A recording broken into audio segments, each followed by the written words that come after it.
another edition of Critical Q&A, the show where I answer your questions based on what you've left for me in the comment sections of my Q&A videos or have sent to me by email at askchrisshelton@gmail.com. I wanted to plug, of course, my podcast. If you guys haven't checked it out, really please do so. Also, give it lots of shares. Give me lots of shares and likes. You know, the likes aren't really actually that big of a deal. It just sort of makes me feel a little better. But the shares are important because I have been getting more subscribers lately. The channel is doing well, and I want it to do even better. And I think that there's a lot of good work here, and I would like to get those good works out there. And I really rely on you guys for positive word of mouth about what I'm doing and what I'm saying. I don't really know any other way to get to promote myself other than through you guys. So anyway, I'm asking that you do that. And of course, if you're feeling the love, you can become part of my Patreon campaign or support me through PayPal or something like that. That's also very helpful and actually very needed. So anyway, that being what it is, let us get into your questions. Here we go. Steve Prowitz. Chris, one element of LRH's space opera mythos that is still vague to me involves Farsec, the supposed origin planet for the Psyches. What is its role in the greater galactic confederation? How and why did the Psyches end up working for Xenu? What is their interest in Earth? Can you please sum up briefly what you know about all this? Thanks and keep up the good work. Okay, when I was in Scientology and involved with it, I never read the reference on the LRH issue, or what we call references, on Farsec. So what I know about it is pretty much the same thing you guys are going to know about it if you have read Marty Rathman's book, Memoirs of a Scientology Warrior, which is where this information seems to have come from. I couldn't find any reference to Farsec in any other place. They all go back to referring to Marty's book.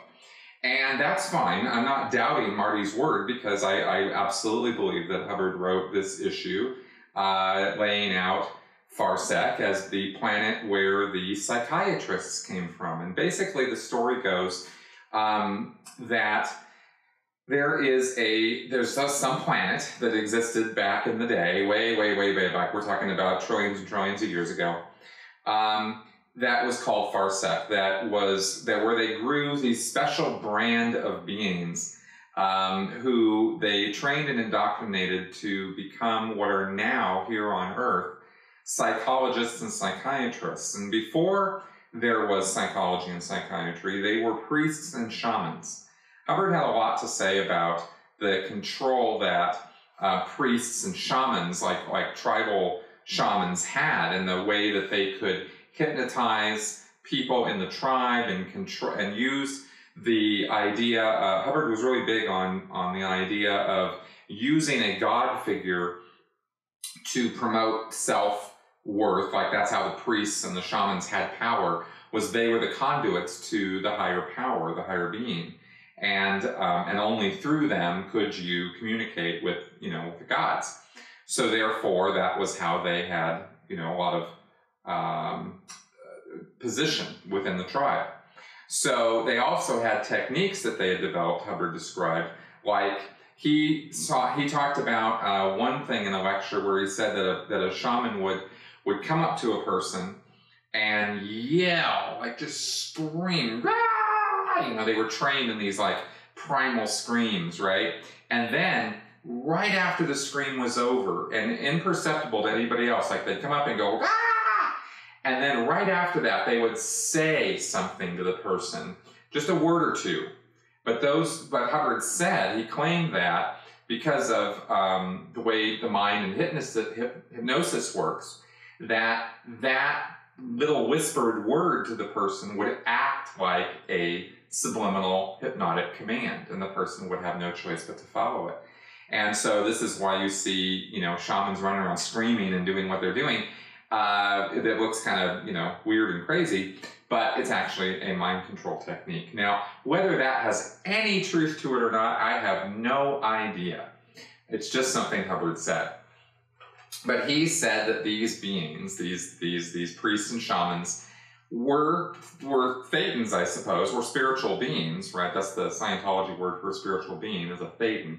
And they live from life to life to life to life. They get a body, the body, ages, grows old, dies, and the thetan goes and picks up another body. And that's the cycle that we're all trapped in. And these priests and shamans and psychs, these guys are these Varsekians, are caught in the same cycle of life after life. But they've been indoctrinated and implanted in such a way that they are working to hold back and stop any forward progress on the part of mankind. And it's all very conspiratorial. And I don't know, I never read the issue on it, but this is apparently, how Marty described this thing. And he said that these guys, these Varsekians, we'll call them, were so indoctrinated, were so implanted with this, that they could not respond to reason or rationale or any kind of sensible talk, and you couldn't get them out of this frame of mind, right? I guess Hubbard was saying that you couldn't audit them with Scientology techniques, right? These were people that Scientology wasn't going to work on, if you sort of corollary that out. And they were just sort of like, it was just a knee-jerk, stimulus response activity on their part to stop things and to stop forward progress on the part of people, especially, I guess, when it came to spiritual progress or, becoming free from this trap of life after life after life. Now, there's all kinds of questions that come to mind on this that they just beg so many questions. Like, well, if the psychs are specifically targeting Scientology because it is a technology that allows a person to become free from the cycle of life after life, why didn't they target Buddhism? Because Buddhism, Hubbard even acknowledged, was the earlier tradition on which Scientology was built that also had a methodology of freeing a person from the, being able to transcend from the life to life to life experience, right? So how come the psychs aren't all over the Buddhists the same way they're, supposedly, according to Hubbard, all over the Scientologists, right? And this whole fantasy land only existed in Hubbard's head anyway, because the truth is that psychology and psychiatry could give a shit about Scientology. They're just not interested, right? Scientology is the one who keeps fomenting this conflict with psychiatry. Psychiatry just looks at Scientology and has from day one and gone, meh, and that's it. So that's all that. Now, as far as the Galactic Confederation and all that, this is a prime example of what I was talking about before, of how there are just these inconsistencies, and Hubbard would just throw this stuff out, and it didn't all integrate into a well-meshed mythology, or cosmology, I should say. This Farsec thing was some confidential, top-secret issue that very, very few people in Scientology ever saw or read. And there's a lot of those that have never leaked, right? I've talked about the Truth Rundown, which was a whole auditing action that is done that is intense mind control. Bruce Hines made a video about it with Mark Bunker. I made my own video about it, described my own experiences with it, which is on my channel. And that's a whole rundown based on 3 issues that Hubbard wrote that have never seen the light of day outside of the Church of Scientology. So that's why I believe that, when Marty describes the Farsec issue, that's sure, I believe that exists. So very few people in Scientology ever even saw this issue. But it doesn't integrate with the OT3 material particularly. In other words, I don't know, because I haven't seen the issue, but from how it was described, I didn't get that this was connected with Xenu or with the Galactic Confederation particularly. Maybe this was some sort of side venture that was going on from some other big antisocial, suppressive on the whole track. I'm just throwing out the Scientologies left, right, and center here, but basically what I'm saying is some big bad guy, right? Back in the day. Xenu or Xenu is really what his name was. Xenu wasn't the only big bad guy, in our past, right?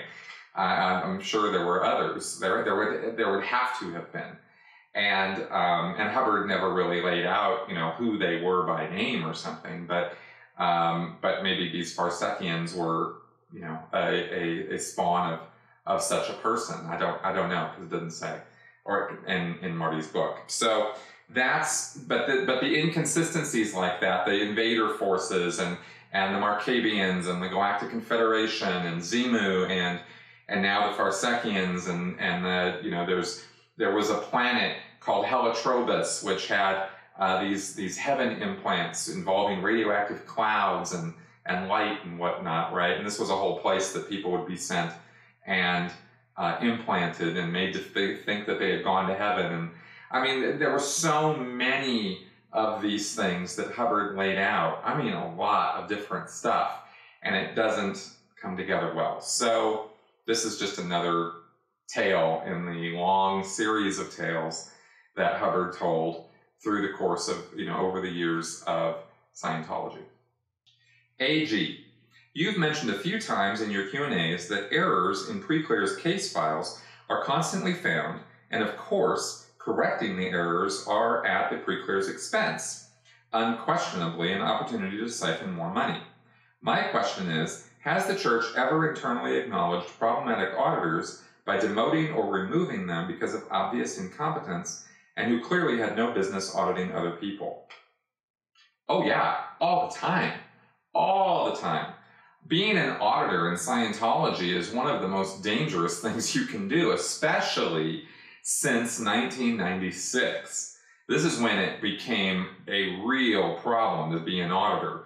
1996 was the year of the first Miscavige program of altering and really revamping Scientology in his own ideas. And this was called the Golden Age of Tech.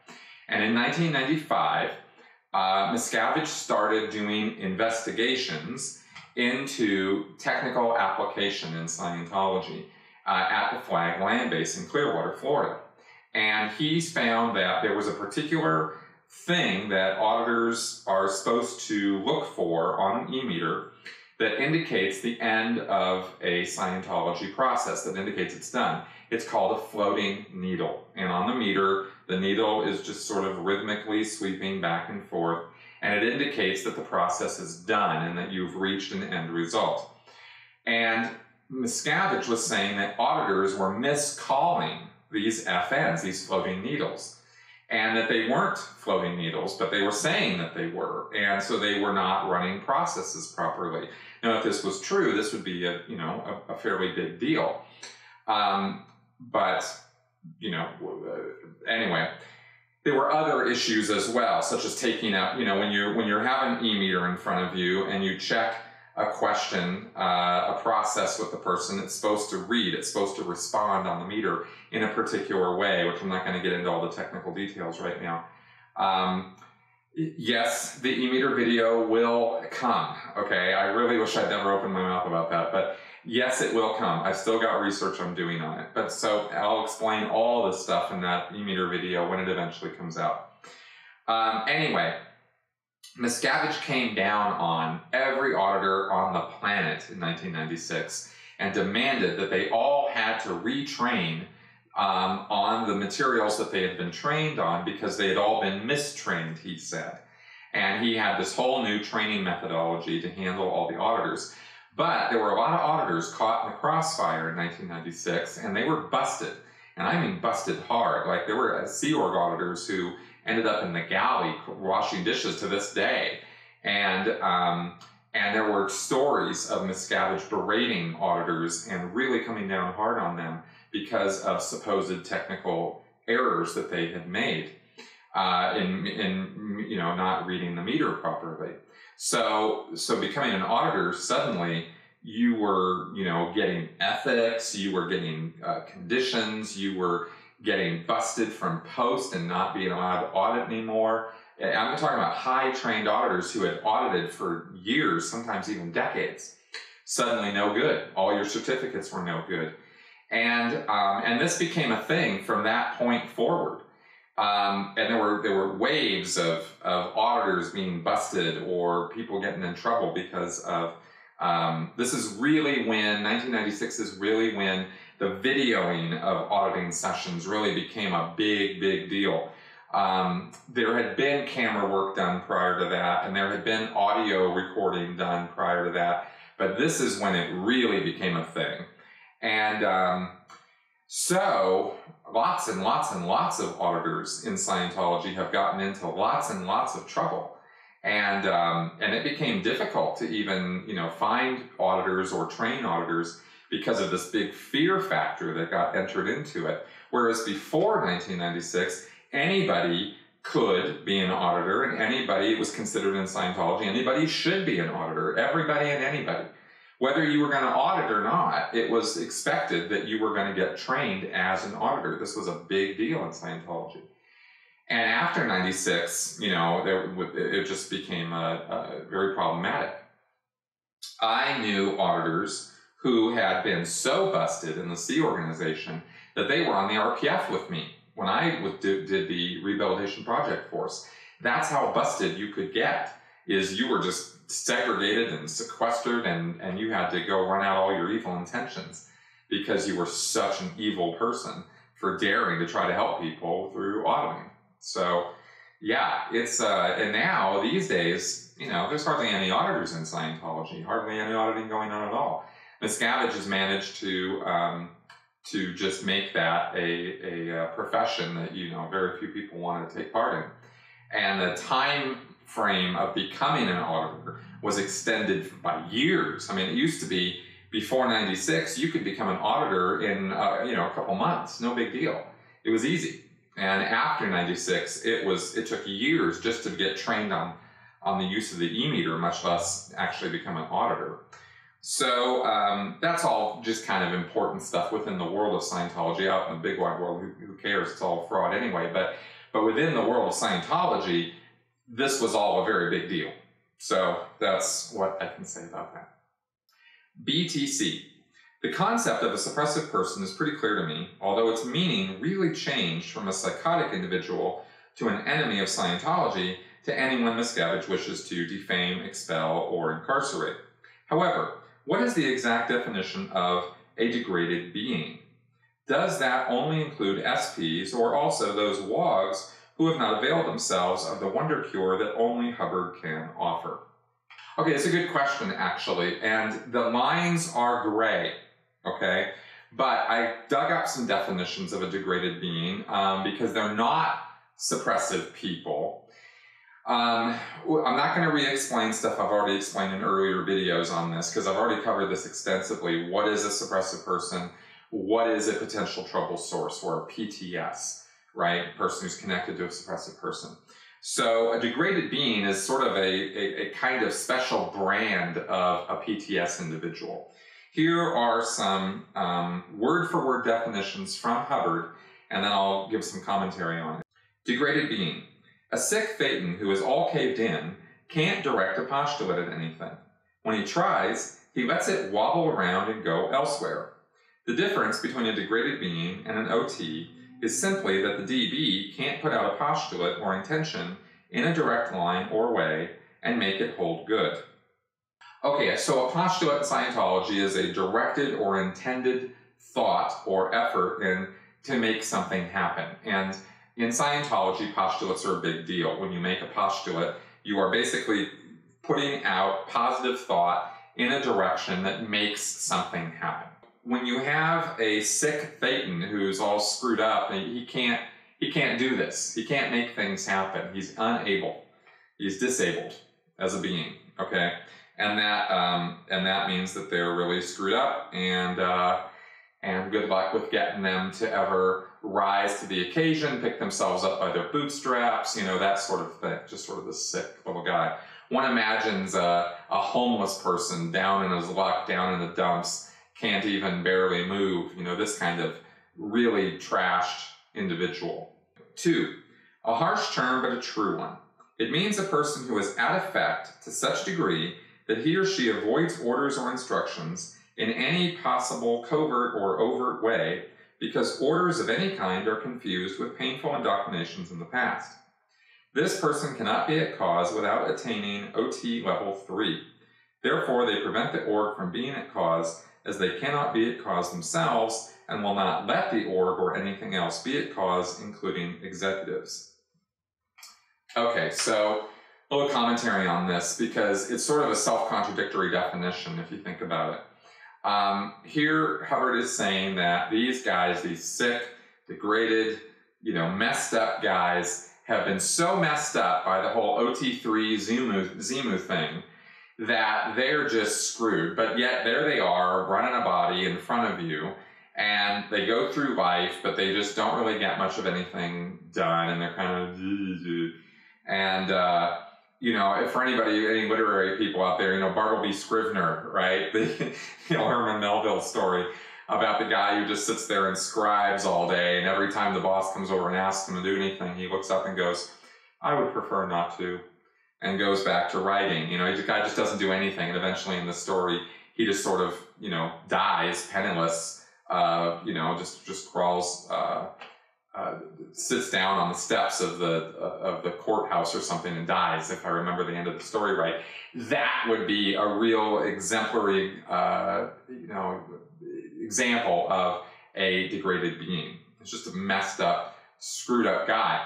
But the reason I said that there was some self-contradiction going on in there is he says in the definition that they cannot be at cause themselves and will not let the org or anything else be at cause. Well, if they're so not at cause, how are they possibly going to get in the way of anybody else being cause? Like what, throw their body in front of people? I mean, come on.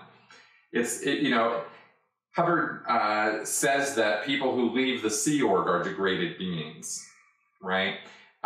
Really what this was is just another control mechanism of Hubbard's where, he was down on people who wouldn't follow orders.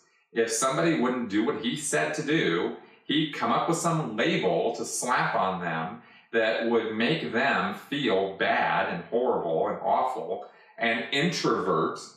This was really important. This was big in Hubbard's tool chest, right, and toolkit, is that he would not only, kick you out or degrade you in some way, but, that it made it so that all the attention from you went inward on what a horrible, awful person you were and how it was really all your fault in the end.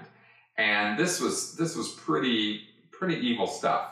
And this is what this degraded being label is all about, is slapping a label on someone and saying they're so screwed up that they're incapable of really making anything happen in their lives and are just getting in everybody else's way all the time, every time, 24/7, and just get out of here, right? And that was how Hubbard treated people that he didn't like or that he thought crossed his path or got in his way somehow. So that's really what the degraded being thing is. But I thought I'd give it to you in his own words so you could see, how the mind screwery sort of works in Scientology with that.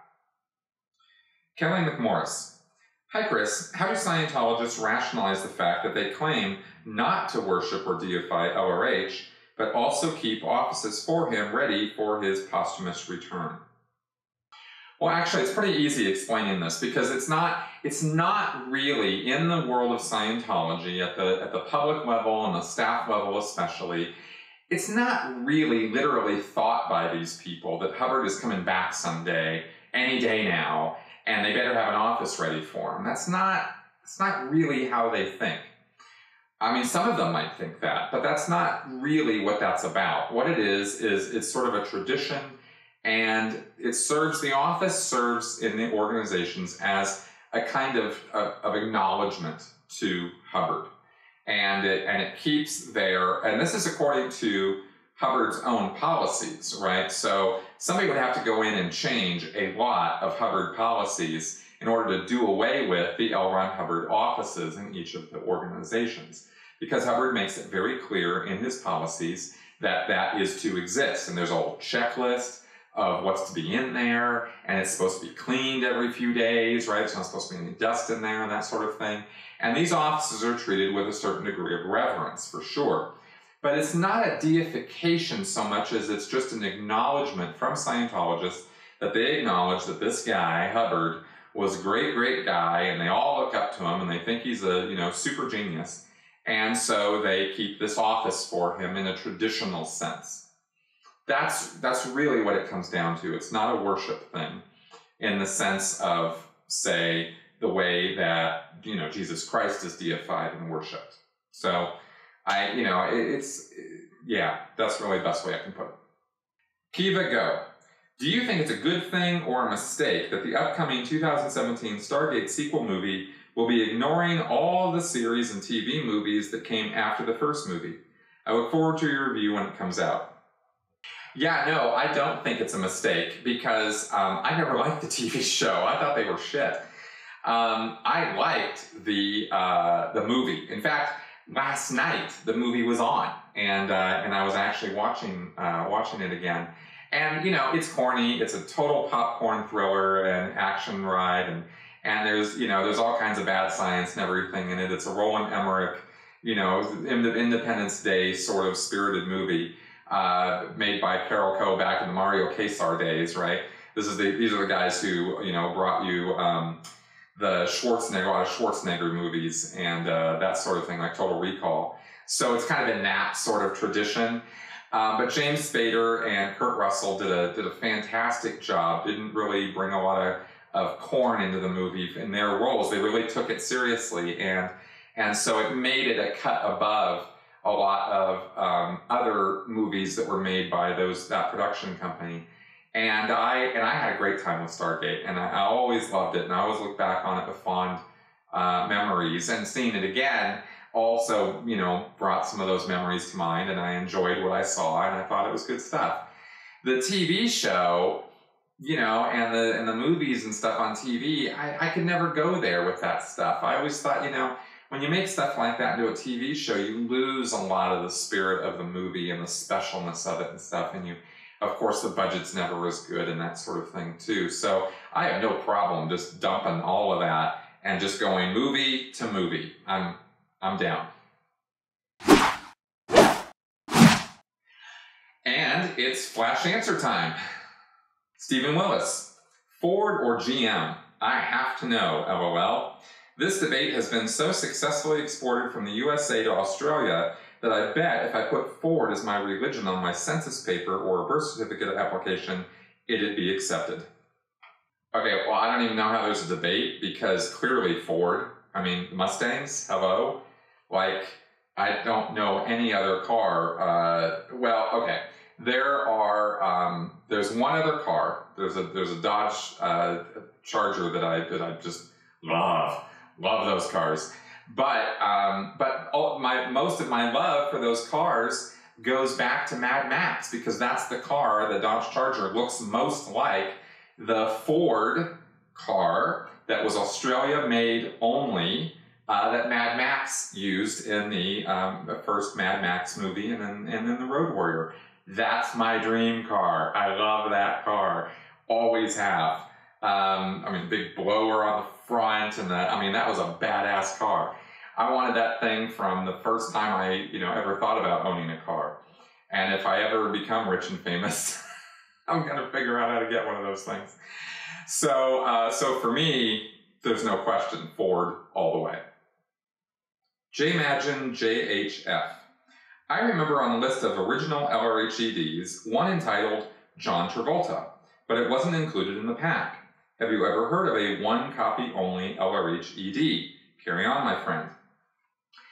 LRHEDs are L. Ron Hubbard Executive Directives, and they were issues that Hubbard put out of blue ink on white paper, which were only supposed to be good for 1 year, and they were directives that he issued, often for certain areas or specific subjects, although there were many LRHEDs that covered the situations over the entire world.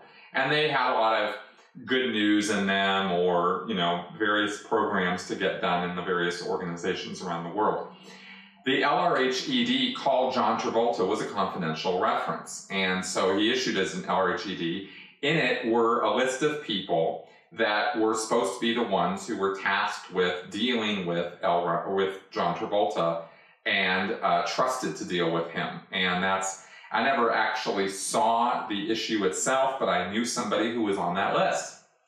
And so that's how I know about that issue. So yes, there were LRHEDs that were written that were one-offs that were meant for very specific zones or areas. SP Sheets, what did you and the other people inside of the Church of Scientology think of the horrific music and shows during your events?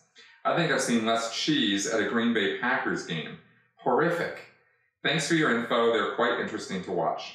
Okay, I hope I got your name right there. Yeah, we didn't really like them much either. I mean, you know, when you're in there and that's all you got, you go with it, right? And, you know, the Golden Era musicians and stuff were never my idea of the epitome of a good rollicking time with music. I mentioned before, I'm not really into jazz. They did a lot of jazzy kind of stuff. But anyway, as far as the shows and the singers and whatnot, you know, it was what we had. That's about all I can say about it. But a lot of us were not really that into it. Okay, and so we've reached the end of another episode. Please leave any comments, feedback, good, bad, indifferent, anything like that, and your questions. Fire more away at me. I am more than happy to answer anything and everything on this show that I can. You know, I try to keep it to things that I actually know about for the most part. And I've been asked questions, just so you guys know, that I don't have a clue about. You know, I don't know how to answer them because I just don't know. And maybe at some point I should, you know, just sort of say that, you know, so you're not leaving you in mystery. But a lot of these questions that have been asked from months and months past that I've never brought up, that's why. So I don't know what to say to them. But sometimes I do some research on them, and you know, and sometimes not. So anyway, fire away, and I look forward to getting them, and thanks for coming around. I'll see you guys next week.